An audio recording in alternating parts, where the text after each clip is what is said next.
13 उत्तर प्रदेश उत्तराखंड आप देख रहे हैं, आपके साथ मैं हूं चांदनी धवन और बात करें गैंगस्टर रणदीप भाटी से जुड़ी बड़ी खबर मिल रही है। गैंगस्टर को एनकाउंटर का डर है। आपको बताते चले कि रणदीप भाटी की पत्नी ने चिट्ठी लिखी है, मानवाधिकार आयोग को यह चिट्ठी लिखी गई है। चिट्ठी में भाटी की जान को खतरा बताया गया है, उसको लेकर चिंता भी जताई गई है।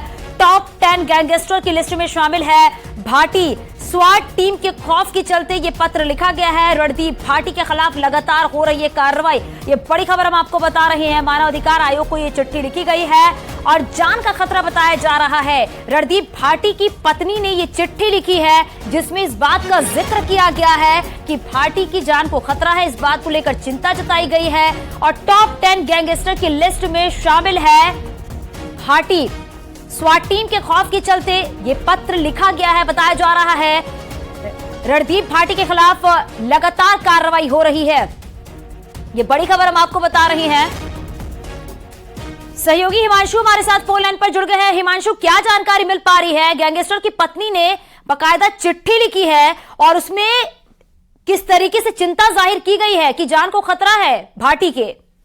जाहिर तौर पे देखिए, आपको बता दें जिस तरीके से उत्तर प्रदेश की सरकार, योगी सरकार लगातार माफियाओं के खिलाफ कार्रवाई कर रही है और ठीक इसी दिशा में गौतम बुद्ध नगर पुलिस कमिश्नरेट भी लगातार जो शासन द्वारा चिन्हित माफिया हैं उनके खिलाफ कार्रवाई कर रही है। और अब उसी का खौफ देखने को मिल रहा है कि शासन जो गैंगस्टर हैं, जो एक समय दबदबा हुआ करता था, जो रंगदारी किया करते थे, पैसे लेकर हत्याएं किया करते थे, वो जो है उनके परिवार के लोग जो है जान की डर सता रहा है। लिहाजा वो लोग पत्र भी लिख रहे हैं।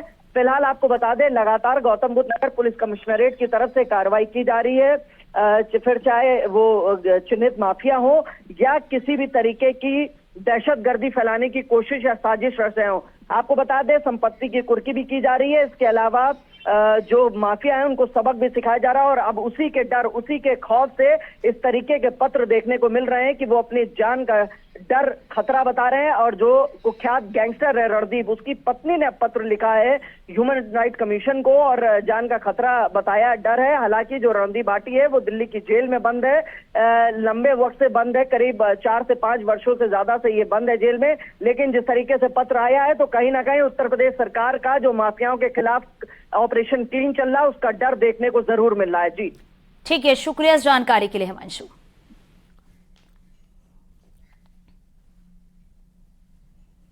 बरेली में दरगाह आला हजरत के पास 200 साल पुराना मंदिर की जमीन बेचने का मामला गर्मा गया है।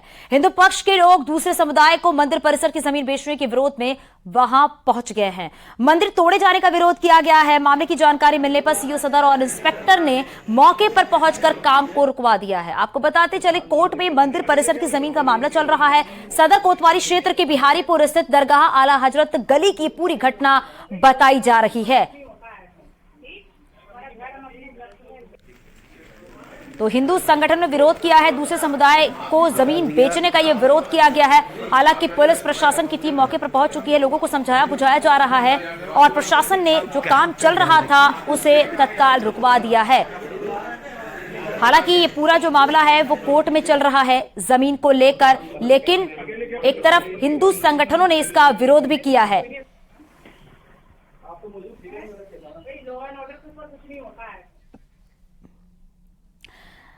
सहयोगी चितरंजन हमारे साथ फोन लाइन पर जुड़ गए हैं। चितरंजन, बताइए जरा, जहां एक तरफ हिंदू संगठनों का विरोध देखने को मिल रहा है, वहीं दूसरी तरफ बताया जा रहा है कि जमीन का जो ये पूरा मामला है वो कोर्ट में चल रहा है, लेकिन पुलिस के जो अधिकारी है वो भी मौके पर पहुंचे हुए हैं। फिलहाल क्या वहां पर स्थिति देखने को मिल रही है? फिलहाल पुलिस ने सीओ और इंस्पेक्टर कोतवाली हैं, उन्होंने पहुंच के काम रुकवा दिया है।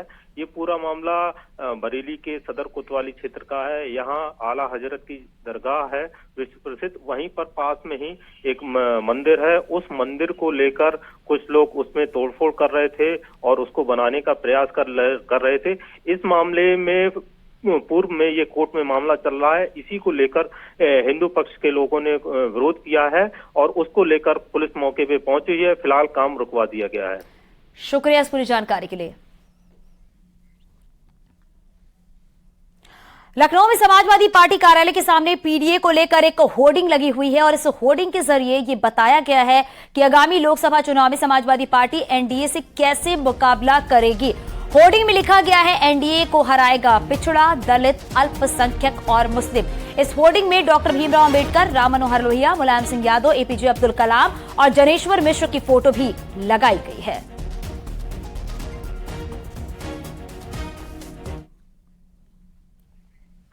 डिप्टी सीएम ब्रजेश पाठक ने पीडीए को लेकर एसपी पर निशाना साधा है। ब्रजेश पाठक ने कहा है कि पीडीए एसपी की कंप्यूटर की सोच है। उन्होंने दावा किया है कि 2024 लोकसभा चुनाव में बीजेपी की बड़ी जीत होगी, इस बात का दावा किया गया है। तो पीडीए एसपी की कंप्यूटर की सोच है, ये कहा गया है डिप्टी सीएम ब्रजेश पाठक की तरफ से। पीडीए उनका कंप्यूटराइज सोच है। समाजवादी पार्टी वातानुकूलित कक्षों में बैठ करके नाम तय करती है, धरातल पर उनका कोई योगदान नहीं है। उत्तर प्रदेश की जनता ने उन्हें नकार दिया है। गुंडई, अराजकता, दंगों, मारपीट, बहू बेटी की इज्जत आबरू खतरे में, प्लाट मकान दुकान कब्जा करना समाजवादी पार्टी का पुराना सगल रहा है। प्रदेश की जनता ने भारतीय जनता पार्टी पर दिन प्रतिदिन भरोसा बढ़ाया है और लगातार आदरणीय मोदी जी को आशीर्वाद अपना दे रही है। 2024 के चुनाव में एक तरफा बीजेपी को लोग वोट करेंगे।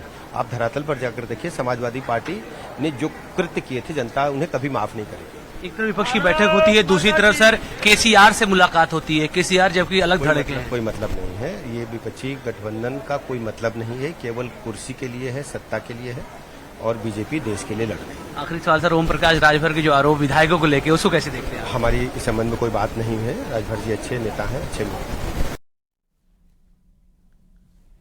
न्यूज 18 से बातचीत में यूपी के मंत्री जेपीएस राठौर ने समाजवादी पार्टी पर जमकर निशाना साधा है। जेपीएस राठौर ने कहा है कि समाजवादी पार्टी का पीडीए महज कागजों पर है, बीजेपी बिना भेदभाव के सभी वर्गों का विकास कर रही है। राठौर ने कहा है कि लोकसभा चुनाव में यूपी की सभी 80 सीटें बीजेपी जीतेगी।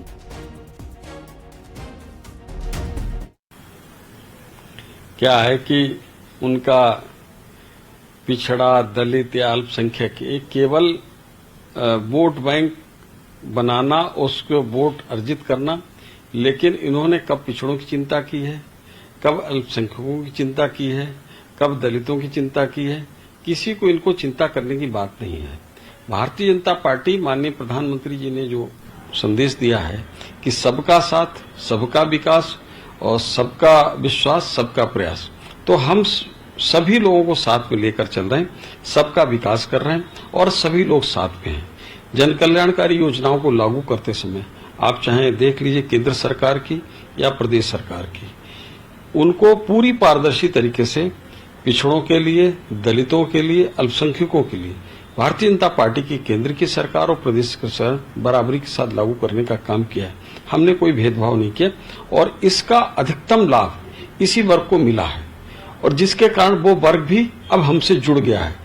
तो अब उनको बेचैनी है, उनके पास कुछ बचा ही नहीं। आज के समय में समाजवादी पार्टी के नेताजी लोग कुछ भी कर लें, लेकिन भारतीय जनता पार्टी के साथ इस प्रदेश का मतदाता चट्टान की तरह खड़ा हुआ है और 2024 में 80 की 80 लोकसभा सीट भारतीय जनता पार्टी जीतेगी, इसमें किसी को संशय नहीं होना चाहिए। मिशन 2024 को लेकर बीजेपी अपने संगठन में बड़ा बदलाव कर सकती है। जेपी नड्डा की टीम में यूपी से बीजेपी के कई नेताओं को जगह मिल सकती है। यूपी के कई नामों को लेकर चर्चा भी हो रही है। सिंचाई मंत्री स्वतंत्र देव सिंह, पूर्व मंत्री डॉक्टर महेंद्र सिंह राष्ट्रीय टीम में शामिल हो सकते हैं। श्रीकांत शर्मा, सिद्धार्थ नाथ सिंह, एमएलसी अश्वनी त्यागी और डॉक्टर दिनेश शर्मा को राष्ट्रीय टीम में जगह मिल सकती है और इसके साथ ही बीजेपी की राष्ट्रीय मीडिया टीम में यूपी के कई प्रवक्ताओं को भी जगह मिल सकती है।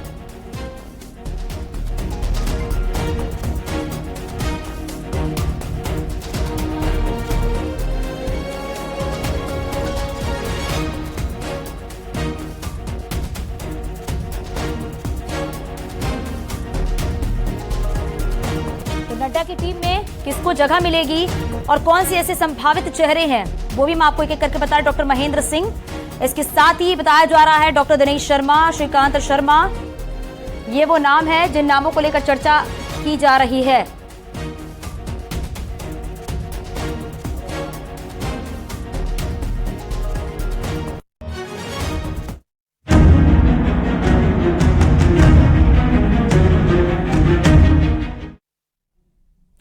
कल 7 जुलाई जुलाई को पीएम मोदी गोरखपुर और वाराणसी के दौरे पर रहेंगे। पीएम मोदी सबसे पहले गोरखपुर जाएंगे। गोरखपुर में पीएम मोदी गीता प्रेस के शताब्दी समारोह में शामिल होंगे और इसके बाद PM Modi Gorakhpur railway station पहुंचेंगे, जहां से 3 वंदे भारत को हरी झंडी दिखाएंगे और इस दौरान पीएम मोदी रेलवे स्टेशन के पुनर्निर्माण की आधारशिला भी रखेंगे और फिर अपने संसदीय क्षेत्र वाराणसी के लिए रवाना हो जाएंगे। वाराणसी में पीएम मोदी कई विकास परियोजनाओं का उद्घाटन और शिलान्यास भी करेंगे, जिसमें मणिकर्णिका घाट और नवीनीकरण और साथ ही हरिश्चंद्र घाट के नवीनीकरण का शिलान्यास भी करेंगे।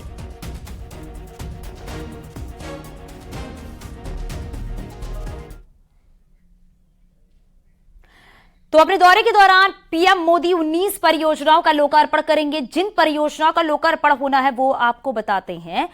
Aunrihar Jaunpur section railway line का दोहरीकरण होना है।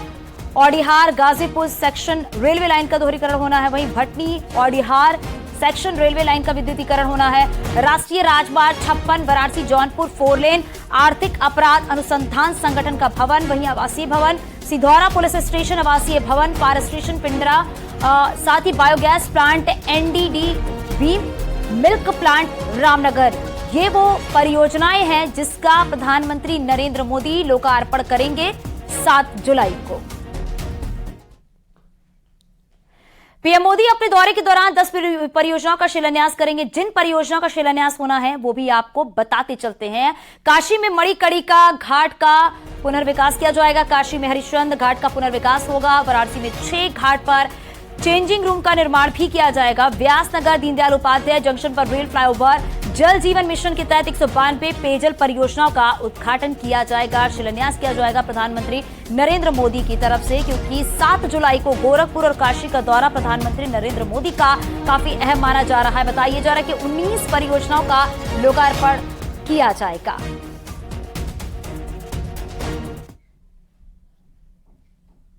वाराणसी में घाटों के रेनोवेशन का काम चल रहा है। 18 करोड़ की लागत से मणिकर्णिका घाट का पुनर्विकास हो रहा है। वहीं हरिश्चंद्र घाट पर 16 करोड़ 86 लाख रुपए खर्च किए जाएंगे। इसके अलावा 6 घाटों पर चेंजिंग रूम बनाए जाएंगे और इतना ही नहीं, 5 करोड़ 73 लाख की लागत से फ्लोटिंग जेटी का निर्माण किया जाएगा। घाटों के रेनोवेशन के बाद कुछ इस तरह की तस्वीरें होंगी।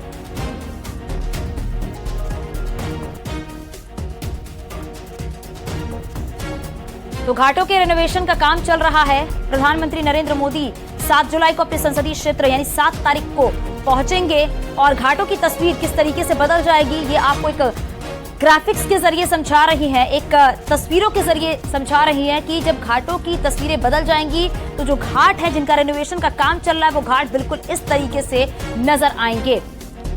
साथ ही मणिकर्णिका घाट का भी पुनर्विकास होगा क्योंकि वहां पर भी काम चल रहा है और बताया ही जा रहा है कि 18 करोड़ रुपए से काशी की सूरत बदलेगी, घाटों की सूरत बदलेगी।